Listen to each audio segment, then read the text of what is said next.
And welcome to Bags and Boards. Coming up on tonight's show, I talk about the commands and color system from a bunch of different companies and designer Richard Borg. I run through the whole line of commands and colors war games, simple war games that anybody can play if you're interested in any of the wars involved in these games. Plus, we've got news, new releases, games on Kickstarter, and much more. What have I been playing lately? What have I gotten in the mail? Find out tonight on Bags and Boards.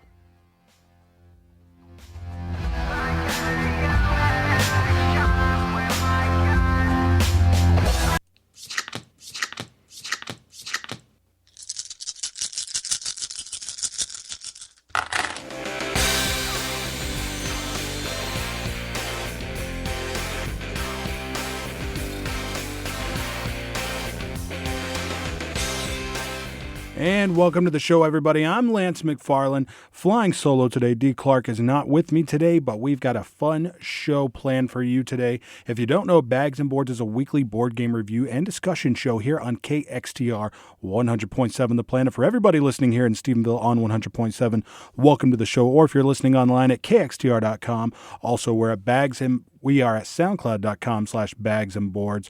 Over on SoundCloud, you can find our RSS feed, add us to your podcast catcher, or listen to the episodes right there on SoundCloud. We've got all of our past episodes, past reviews, past interviews, all of our audio up over there at soundcloud.com/bagsandboards. We're on Twitter at bagsandboardstx, at facebook.com/bagsandboards, and bagsandboardstx at gmail.com. We'll be right back after this with the news. But before we get to the news and the break, I wanted to let everybody know that Bags and Boards is brought to you by Game and Movie Traders. Game and Movie Traders does buy, sell, and trade with both used and new video games for any console, DVDs and Blu-rays, and comic books. They also feature a selection of board and card games, including Magic the Gathering and other collectible card games. They're located at 2900 West Washington Street, Suite 60, right next door to the movie theater here in Stephenville. They can be reached at 965-GAME or online at facebook.com/GameandMovieTradersSville. We'll be right back after this with the board game news. Hey, this is your DJ Kashino. Join me every Saturday night at 10 p.m. for Future Sound, my weekly mix show featuring the freshest trap, bass, and EDM from across the globe. Right here on 100.7 FM The Planet, Stephenville's rock and rap alternative.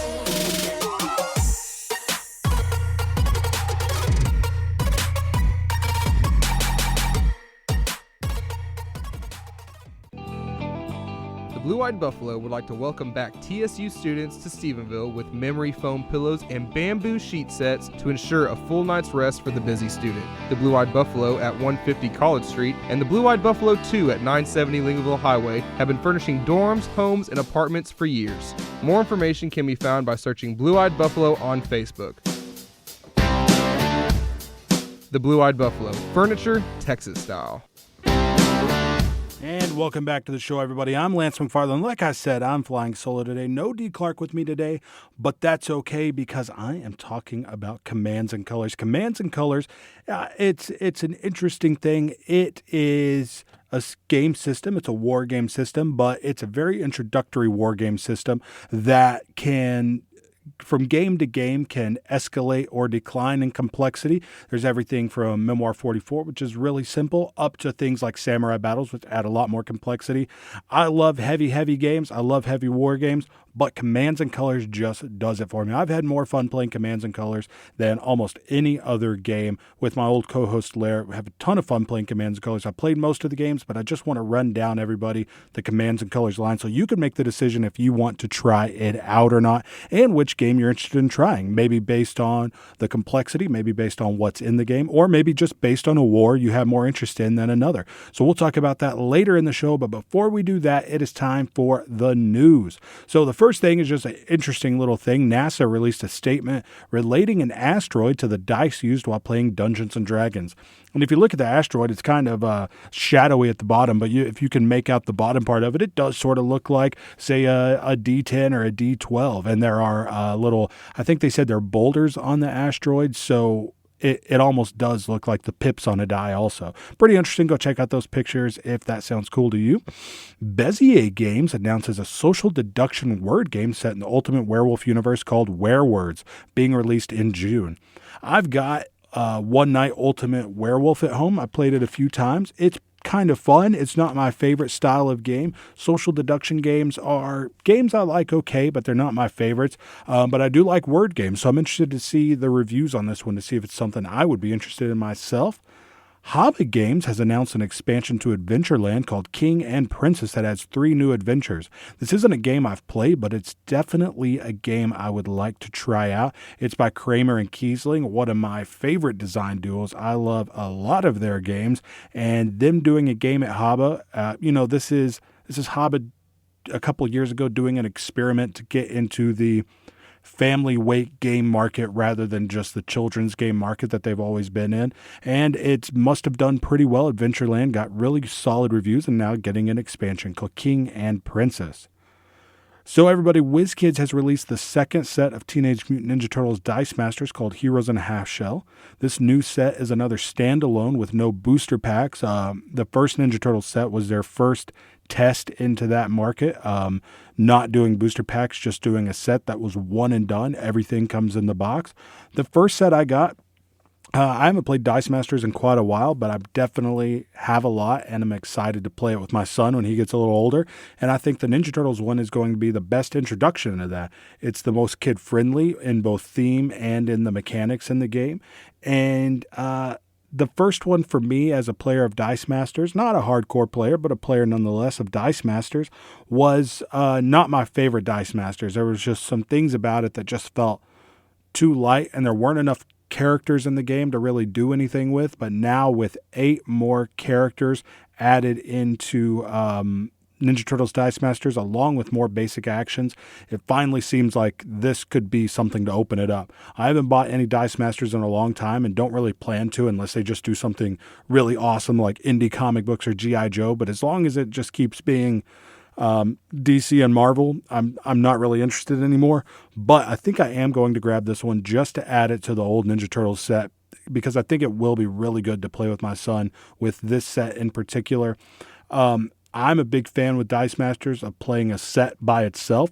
I like to see how a set plays within itself. Some sets are really great for that. Some sets seem like they're meant to be played with other sets. But I'm excited to see how the 2 Ninja Turtle sets play with each other, just like the 2 D&D sets played really well with each other also. So it comes with 8 new characters, new basic actions, and all the other stuff you need to play. The Ninja Turtles versions, if you're interested, Dice Masters is a really fun game, good for families, good for kids. It was the first one that really kind of pushed forward the 4-player game rather than just the 1 versus 1. They had enough stuff in there for 4 players to play, so it seemed like it'd be good for 4 players. So check it out if you're interested. Also in the Dice Masters realm, WizKids have also announced a new Marvel Dice Masters team pack called Maximum Carnage. This is another test they did of a certain product that is a much smaller thing. There's also no boosters with this. This is just almost like an expansion, small expansion for Dice Masters. It's called Maximum Carnage. It's going to include 24 cards and 16 dice. That will include Venom. I think this is the first instance, and maybe not the first instance of Venom, but it's definitely going to have a new version of him and new versions of Spider-Man as well. Arcane Wonders have announced an expansion for Onitama called Sensei's Path that will include 16 new cards for the game. Onitama, I've never been a big fan of abstract games, and out of the ones I played, Onitama is honestly probably my favorite that I've ever played. Like I said, I haven't played a lot, but it is probably the best one I played and the one I've had the most fun with, and more cards for this game is great. Expansions kind of do one of 2 things. They're either going to add new mechanics to the game or they're going to add more of the stuff that's already in the game. I think this one, just adding more stuff that's already there, is probably the best idea for this one, just because the game I don't think would really open itself up to new mechanics being added. So I'm definitely excited for this one. New cards for this one. It's an abstract game where you have 2 cards in your hand and 1 card out on the table. So when I play a card, it now becomes a 1 out on the table, and I draw the card that was out on the table before that. So me and the opponent are constantly switching cards with each other. So at the same time, I'm trying to do the best move I can do to get to their master and get him. We only have 5 pieces apiece. I'm trying to also make sure that I don't give them a card that's going to allow them to do that to me. And the cards are pretty cool. They give you, they have one square that's a certain color. That means that that's where you're at, and you can play it on for any piece. And that piece can move to the other squares that are kind of a different color and let you know where to go on the board. So it's a really, really fun game, and an expansion is awesome. Sensei's Path for Onitama coming out from Arcane Wonders. It didn't say when, but it'll be coming out this year, I imagine. The producers of Rory's Story Cubes, the company's called the Creativity Hub, have hired Patrick Nickel, the former owner of the now, I guess, closed down Crash Games, and Michael Fox of the Little Metal Dog Show podcast, which is a board game podcast, to oversee board game development. With 2 games debuting at Essen this year, this is pretty interesting on a few levels. The first is that, sorry for all the racket, the first is that I'm a big fan of Rory's Story Cubes. My wife is a kindergarten teacher, and I got her Rory's Story Cubes a while back. What it is each set is just a set of dice. And with those dice, you roll them. They have images on them, and you're just supposed to use them as starters for telling stories. They're just good little utility to use for kids for storytelling and make-believe and helping creativity, essentially. They've got all kinds of different sets of Rory's Story Cubes. My wife really likes them. She's definitely going to use them in her classroom. And they haven't done any games, and now they're going to finally do some games. The other part that's interesting about this, if you go to Crash Games and Patrick Nickel's most recent Kickstarter, there's a video where Patrick Nickel goes very in-depth about some stuff that went on with him. So it's pretty crazy. I won't try to relate it here, but you can go check it out. And in that video, he pretty much said that he was not going to work in the board game industry anymore. At least that's what I took from it. Maybe that's not what he meant, but here we go. I knew that he definitely meant Crash Games was done, but it seems like he found a good another job of something he knows how to do. He ran a fairly successful company for a while. Something happened that kind of hurt that, but now he's working in the board game industry again. He seems like a pretty cool guy. I've met him. He taught me how to play Pay Dirt, which was a game I was really excited about. He taught me at BGG-Con a few years ago. Really nice guy. Says he used to work in radio too, which we kind of hit it off about that. But anyway, Patrick Nickel and this other guy taking care of board game development over at the Creativity Hub, the company that releases Rory's Story Cubes. And Rory's Story Cubes you can find in Walmart. Check them out next time you're at Walmart on the board game aisle. Super interesting. If you've got a kiddo at home, grab a pack of Rory's Story Cubes. They're not that expensive, and they're just a really, really fun thing to be creative with your kiddos, and just to be able to, have something that'll help you get started telling a story with your kiddos. So the next bit of news after that is that Lookout Games, this is exciting. Lookout Games and Uwe Rosenberg, my man, will be releasing a small 2-player version of Caverna called Caverna Cave Against Cave in the second quarter of this year. So coming up pretty soon, actually. We're almost done with the first quarter. It's going to be similar to, say, Agricola, All Creatures Big and Small, and Le Havre Inland Port, where they take this big Euro game and they pare it down into a smaller 2-player game. I've never played any of the aforementioned games, the 2-player versions of Agricola and Le Havre, but apparently they're very, very good games, especially All Creatures Big and Small. I like Caverna. Out of all of Uwe's games like that, Agricola is my favorite. But Caverna's a fun game. There's a little too many options, and parts of it are a little easier than I would like. But, if I want that certain feeling, you've got Agricola. I guess I don't need each of them to be the exact same. So I like that it's different, but I don't quite like it as much as Agricola, but a fun game nonetheless. A big game that plays up to 7 players, which I would absolutely never do. I don't think that would be fun at all, but it does play 1 to 7 players. But a small version of that game for 2 players, always fun. Anybody who listens to the show knows that I play almost exclusively 2-player games with either my wife or my co-host, or the old person who hosted the show with me, Larry. We play a lot of 2-player games as well. So any game that's meant exactly for 2 players, I'm a big fan of, and am really excited to try this out. Always a fan of Uwe Rosenberg and 2-player games, so count me in on that one. A tournament series called Unrivaled will include tournaments for a number of games. It's going to start with local tournaments, going all the way to the finals in Las Vegas, with winners being crowned the national grand champion and receiving $10,000. The games being played, some games I know and some I actually hadn't quite heard of. So Munchkin, they're going to be doing a tournament for Munchkin, Ascension, which is a deck building game, Epic Spell Wars, Nevermore, and Villagers and Villains. Go to unrivaled.com for more information. This struck me as kind of interesting because, say Ascension and Munchkin make a lot of sense as far as a world tournament with a big prize like that go. Epic Spell Wars kind of does. I think it's more popular than I might know. But then you've got Nevermore, which I have heard of, but you don't hear a ton about it.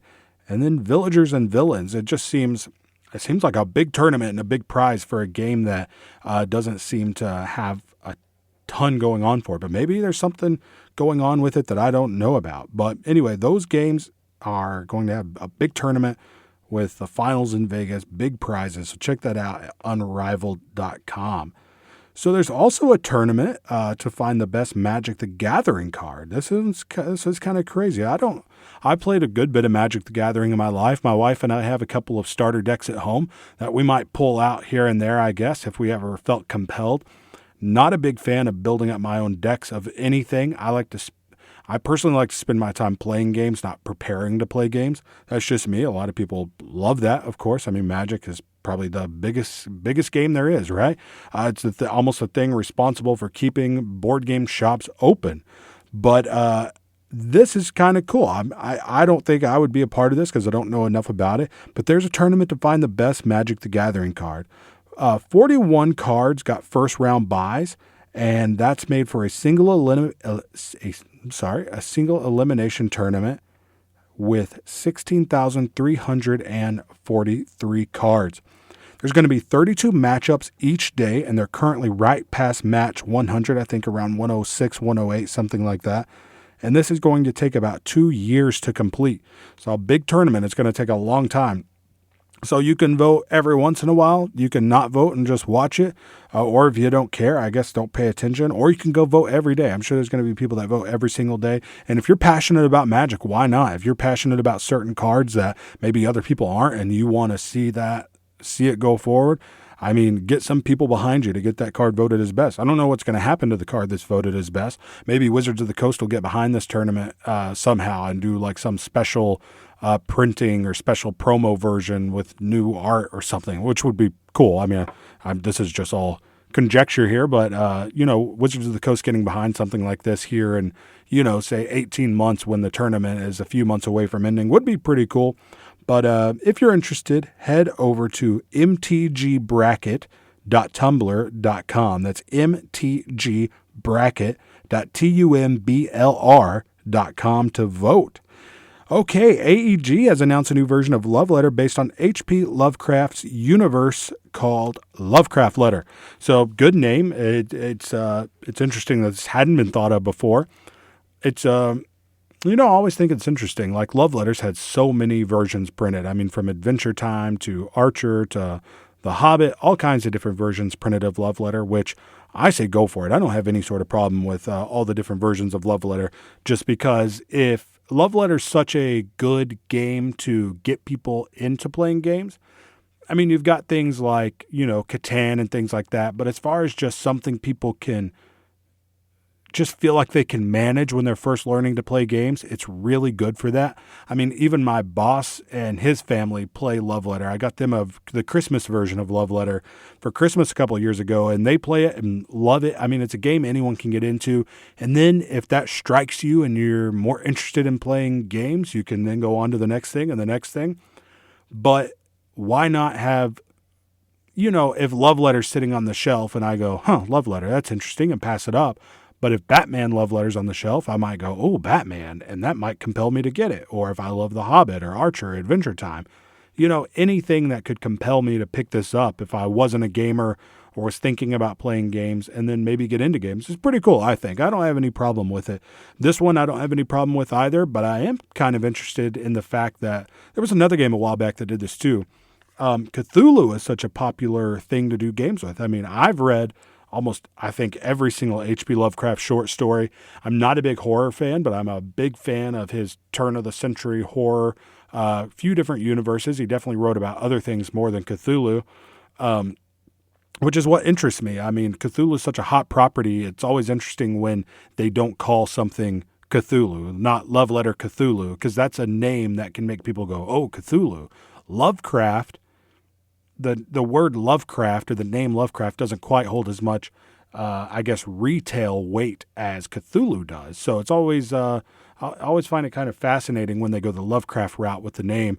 And does that mean that we're going to see stuff from, say, the Dunwich Horror or like the Rats in the Walls or any of the H.P. Lovecraft stories? Does that open it all up, or is it just going to be a Cthulhu game called Lovecraft Letter? I don't know. Maybe they went with Lovecraft Letter just because of the clear love letter, Lovecraft Letter. Maybe that's the reason. I don't know. Pretty interesting. I love H.P. Lovecraft a lot. I don't think I would get this just because I personally feel past Love Letter.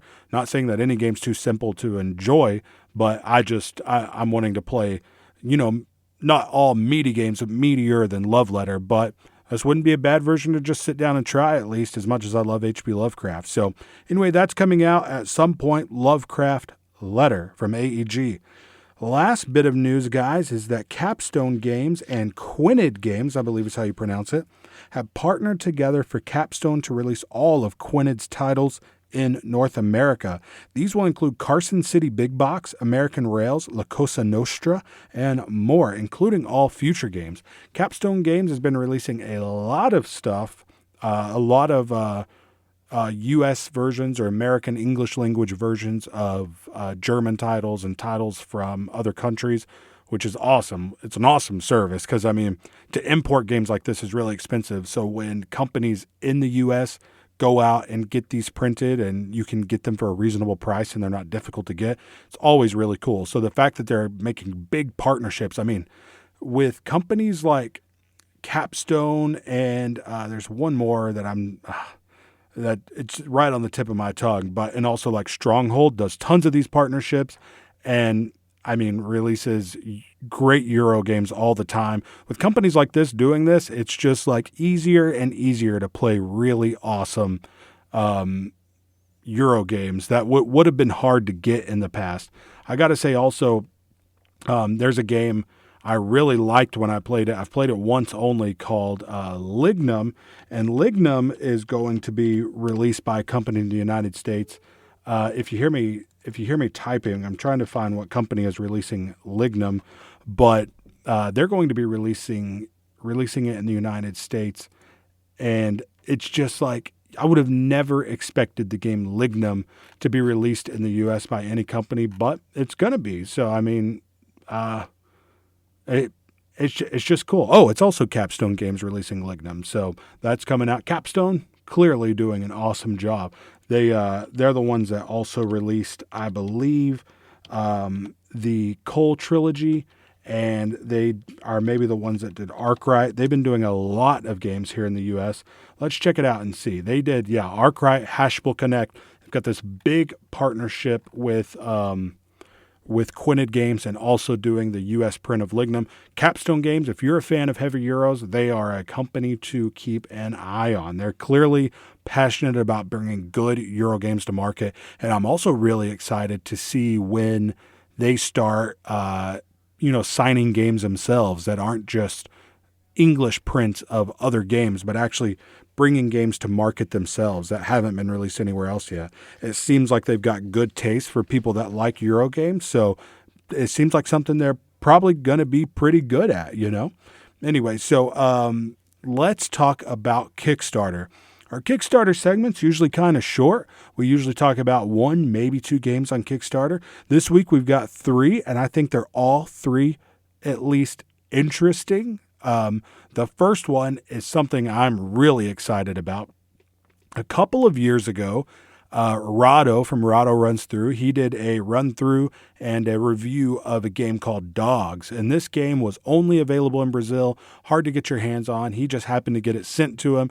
And I just thought, what a cool game. So this game is about being a dog catcher and having to catch dogs. There's no euthanasia in Brazil, apparently. So you don't have to worry about that. And you're giving medical attention to dogs, making sure they get fed, just really like taking care of the dogs in this town. Trying to get them safe and happy and healthy.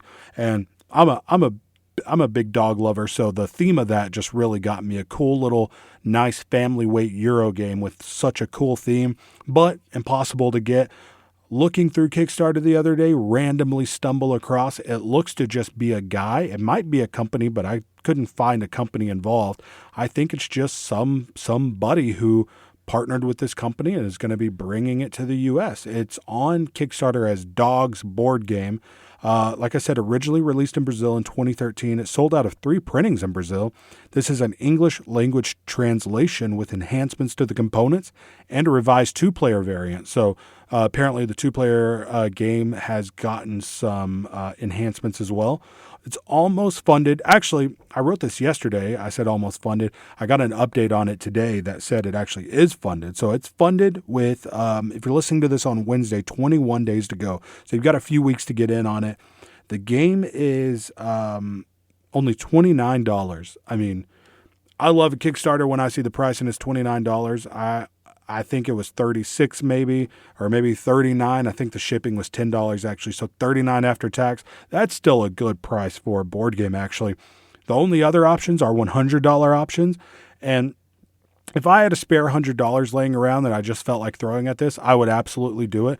I've got one dog at home that I'm like I said, I'm a big dog person. So if I could do this with my dog's name, I would. There's $100 options to have one of the dogs in the game named after your dog. So if you have a Yorkie at home like I do, you would choose the $100 option that says have one of 7 Yorkies in the game named after your Yorkie.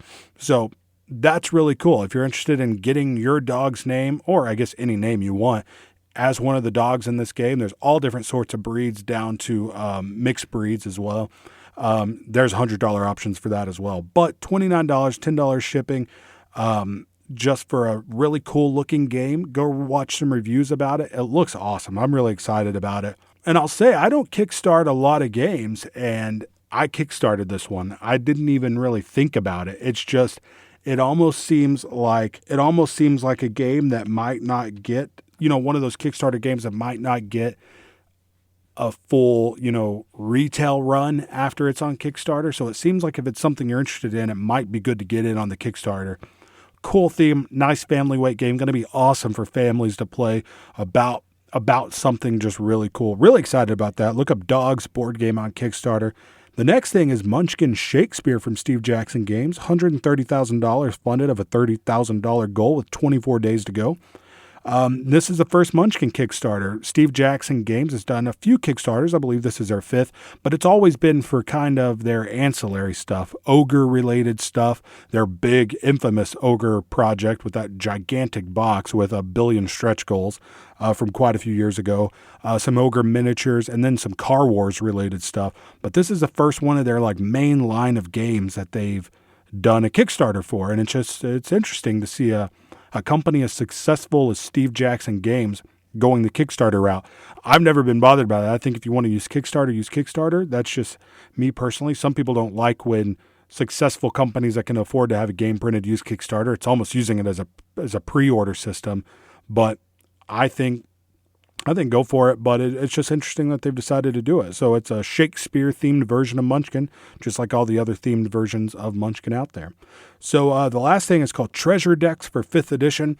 This is funded with options for 1, 4, or all 5 of the decks available. The decks are going to range from beginner to the highest level players.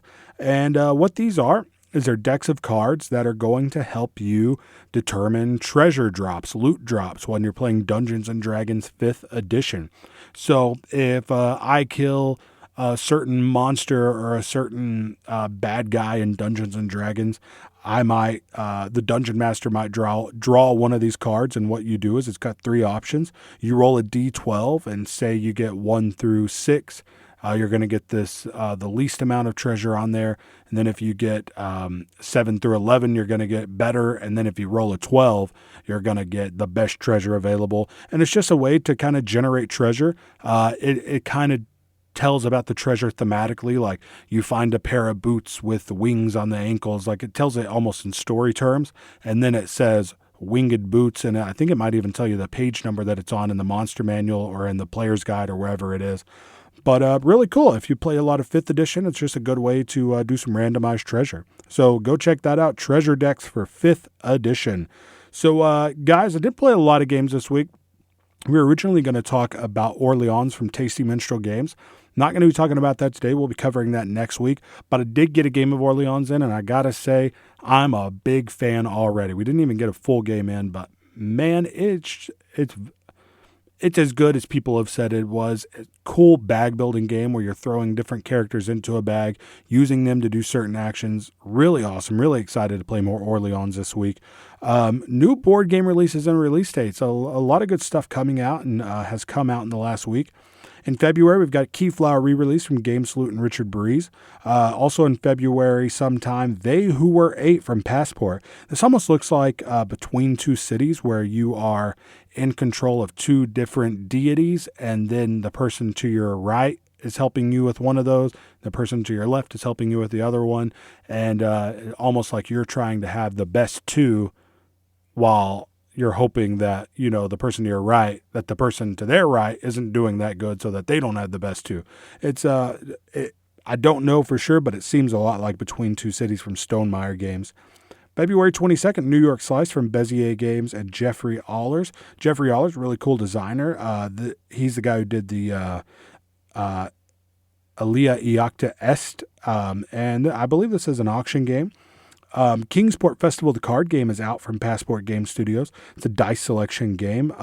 It's a card game version of a dice selection game. I'll put it that way. Time Stories Expedition Endurance 1914 from Asmodee. This is another module for Time Stories about an Arctic expedition. Check that out. And the Troyes reprint. Troyes is Troyes from Asmodee. Really excited about this one. This is apparently supposed to be just like a really interesting game with kind of just really clever mechanisms involved that haven't really been seen in a lot of other games. And Commands and Colors, talking a lot about Commands and Colors today. The 6th expansion for Napoleonics from GMT Games and designer Richard Borg is now out. This is a reprint. Teenage Mutant Ninja Turtles Dice Masters Heroes on a Half Shell from WizKids is out. We talked a lot about that earlier. So those are all the games being released and the games that have come out in the last week. We're going to take a quick break, but before we do, I wanted to tell everybody that Game and Movie Traders, located at 2900 West Washington Street, next door to the movie theater here in Stephenville, carries a selection of board and card games, including Magic the Gathering, Pokemon, Yu-Gi-Oh!, and more. They also host groups and tournaments for all of these games, plus Dungeons & Dragons, Warhammer, and more. For more information, they can be reached at 965-GAME or at facebook.com/Game and Movie Traders Sville. We're going to take a really quick break, and when we come back, we are talking about Commands and Colors. Going to run down the entire line of games in the Commands and Colors line. We'll be right back. You can't miss Cruising the Planet. We've got hard-hitting questions, How long can the koalas hold food in their stomach? musical performances, Don't stop, make it pop. DJ, blow my speakers up. Tonight, I'ma fight till we see the sunlight. the award-winning Cruising the Planet. Who was the idiot that gave you that award? You. Every Wednesday from 10 to 12 and Thursdays 4 to 6 on KXTR The Planet.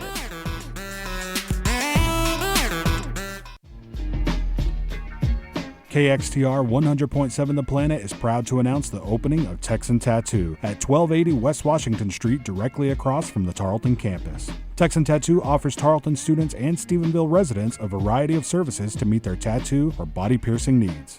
Artists' work can be found online at facebook.com/Texan Tattoo. Walk-ins are welcome and appointments can be made by calling 254-968-0050. I have an army. We have a Hulk. And we've got great music here on 100.7 KXTR The Planet.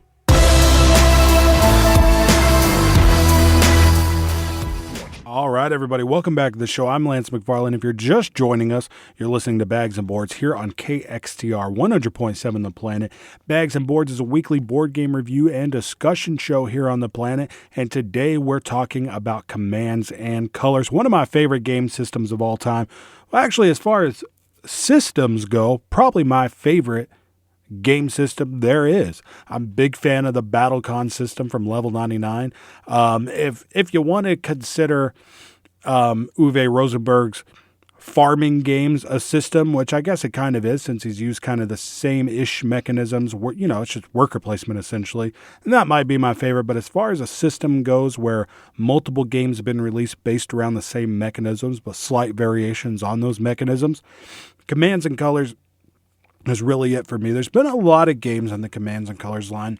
They're by designer Richard Borg, and they've come out from all types of companies that have been coming out since the year 2000, all the way up until there's going to be one version released this year, and we've already got one planned for coming out in early 2018. So continuing on strong. There's a big gap also that we'll get into.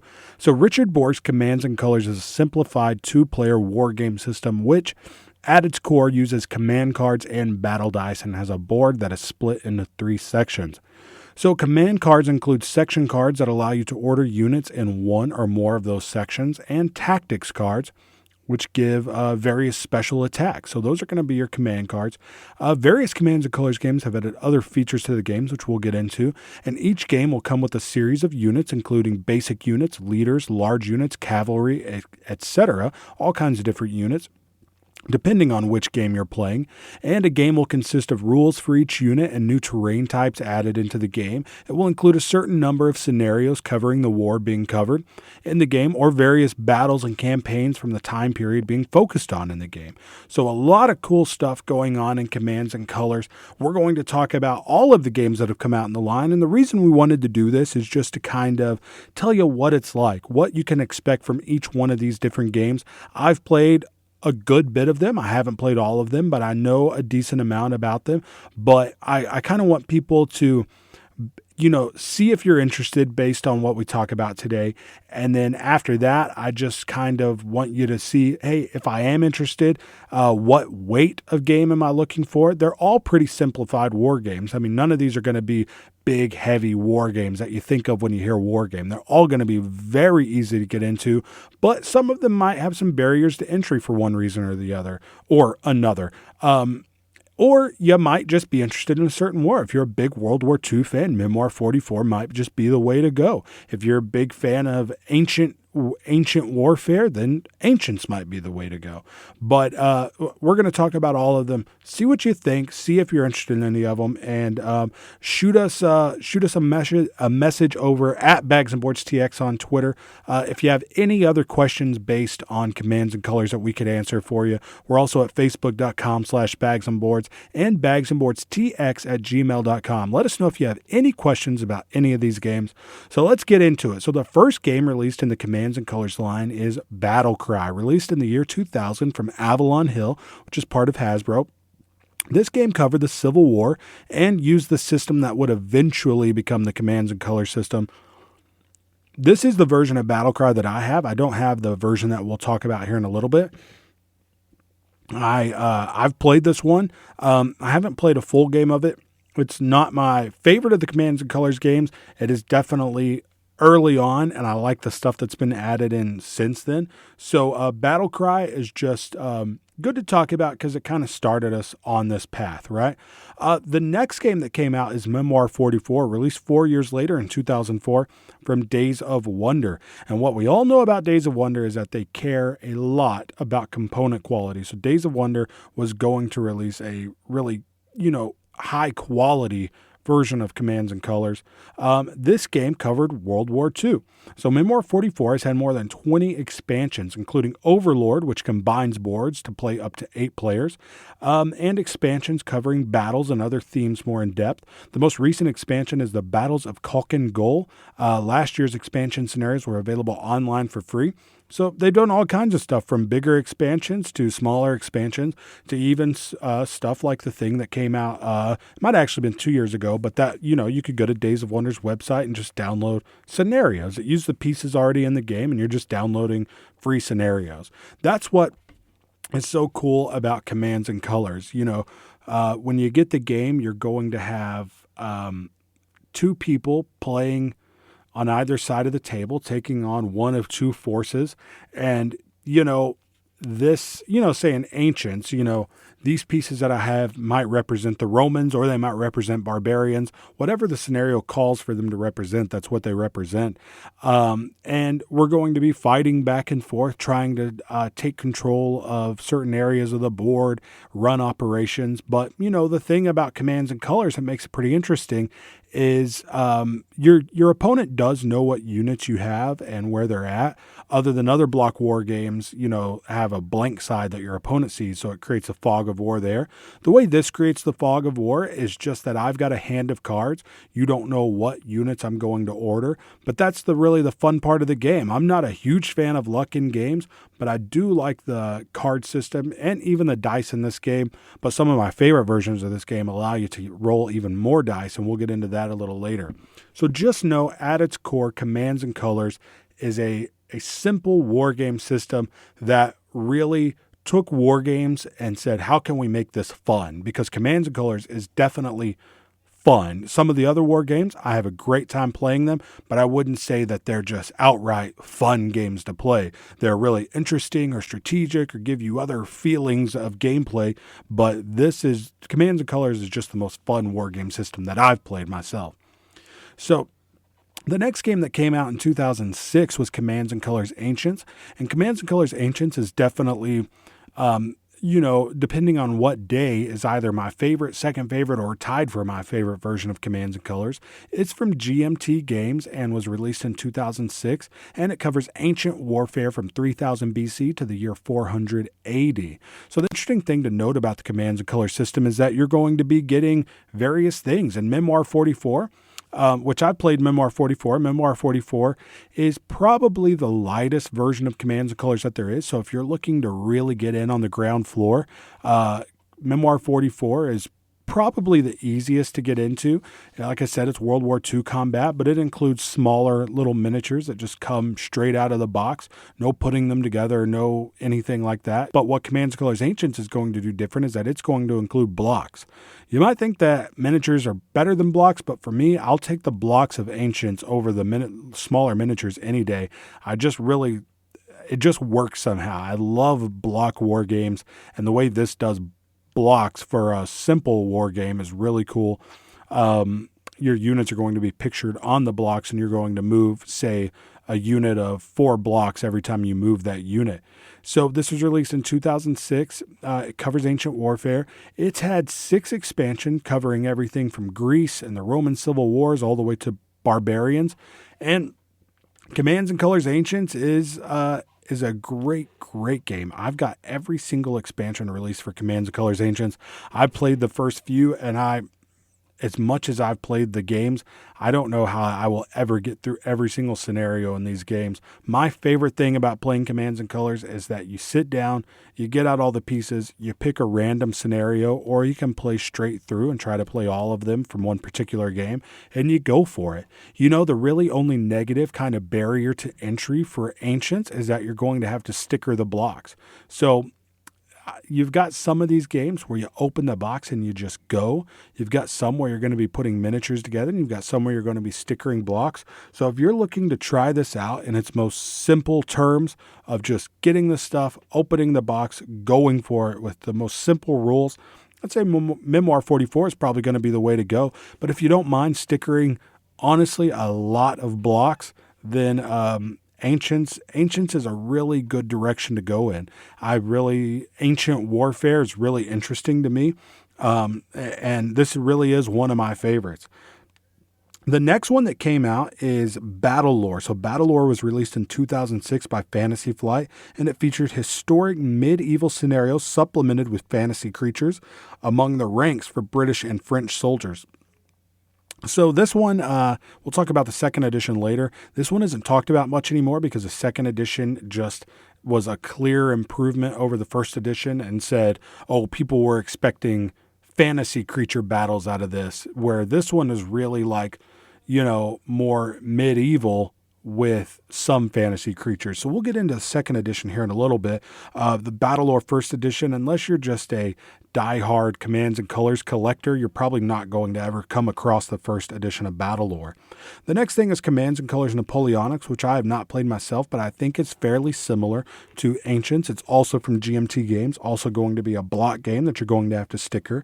Released in 2010 from GMT, it allowed you to fight out the battles between the French and British during the Napoleonic era. So Napoleonics, really, if you're going for one of the two GMT games, you just need to decide, am I more interested in the Napoleonic era or am I more interested in Ancient Warfare? Make your choice and go from there. Watch some reviews of them. I've done a review of Ancients and I think the first two expansions, so go check those out at soundcloud.com/bagsandboards. But that's Napoleonic. So the next thing we'll talk about is a reprint of the original Commands and Colors game Battlecry, the 150th Civil War Anniversary Edition, released in 2011, also from Avalon Hill Hasbro. It featured updated cards, updated rules, artwork, and included 30 scenarios compared to the original 15. And this is the version that if you're a Civil War buff and you are thinking this game sounds like it could be for you, this is the version you want to look for. Look for the 150th Civil War Anniversary Edition of Battlecry.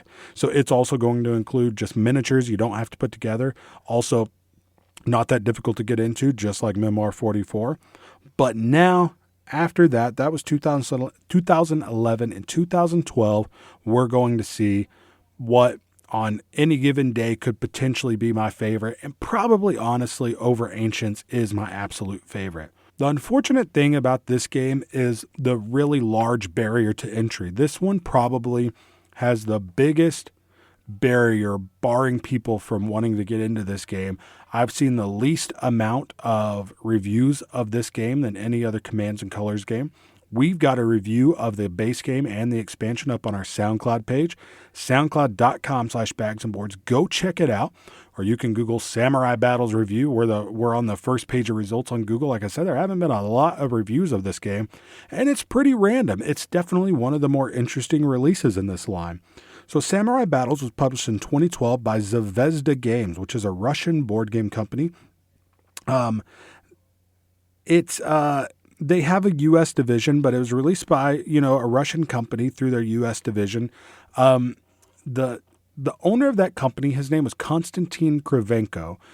He's since passed away, but he had a war game system called Art of Tactic. So when you open Samurai Battles, you're going to get all the pieces for the game, and you're going to, with those pieces, be able to play both Commands and Colors, Samurai Battles, and you're going to be able to play Art of Tactic Samurai Battles. So really, it's kind of the most value for your dollar because you get two complete war game systems out of this one box. I have 100% never played Art of Tactic. I don't really have all that much interest in playing Art of Tactic. It might be great. I just really genuinely don't know. I've never tried it. But Samurai Battles is my absolute, probably my favorite Commands and Colors game. It introduced things that the previous games hadn't seen, and even some of the games since then haven't really done. It introduced these cards called Dragon cards, which aside from your command cards, would allow you to do special things. It would say something like, play this when your opponent commands a unit, and it would give you, special attacks that you could do, which really upped the strategy of the game for me and just made it even more fun. It also introduced these things called honor and fortune tokens, which you would get for doing certain things, and you could spin those to do certain things. So it added just some more actual mechanisms to the game, which hadn't really been added. I mean, you'd had different units and different terrain and things changing the game a little bit here and there, but adding complete new mechanisms to the game hadn't really been done. And Honor and Fortune and the Dragon cards were really great. One of my favorite things, this is what I was talking about earlier, is that Honor and Fortune tokens, they would allow you to roll more dice. So you've got Dragon cards adding to the strategy, Honor and Fortune adding to the luck of the game, and it just made it a lot more fun. They would allow you to roll more dice. So, I mean, in these games, sometimes you're only rolling 2, 3 dice. I mean, you could sometimes roll 6 dice. The games can go a lot faster because you're rolling a lot more dice, but they do tend to be a lot more just faster pace, more in your face style of games than the other Commands and Colors games. And like I said, the one big barrier to entry here is going to be sprues. When you open the box, you're going to see a ton of different pieces of miniatures on sprues. You're going to have to cut them out. You're going to have to shave off the pieces like you do with these miniatures. Then you're going to have to put them together, potentially gluing them. It's going to take a long time and a lot of effort and work to get yourself to where you're ready to play the game. It's unfortunate because this is my favorite. I wish they had gone back and released a version of the game that was, pre-put together miniatures, but they didn't. The expansion Ninja Attack is really awesome also. It adds a lot of really cool units to the game. There's also a lot of extra units that are sold by themselves that I've never gotten to play with. You can buy them on Zvezda's website. The game doesn't seem to be being supported anymore. I think with the death of the owner of that company that they're still around, but they're not really doing a lot. They do a lot of miniatures. Like they make a lot of scale miniatures that aren't necessarily made just for war games. They just do war miniatures. But it's a great game. If you are the kind of person that likes to put together miniatures or that doesn't sound like something that would bother you that much, I mean, it can be kind of a nice thing to do if you can really get in the zone and do it. Check this one out. It's absolutely great. Go watch a couple of reviews. I will say, out of all the versions of this game with miniatures, they're the best looking miniatures because, they're real, true miniatures. Great game. Samurai Battles, I'll say it right now, my absolute favorite in this entire series. So then we have in 2013 Battlelore 2nd Edition. This was what I was talking about, also from Fantasy Flight Games. This is an updated version of the game that is entirely fantasy-based in a fantasy world, the popular fantasy world that a lot of the games from Fantasy Flight are based in, with new rules. There's a digital version of a lot of these games. Go check those out if you're interested, if you want to get a taste of them.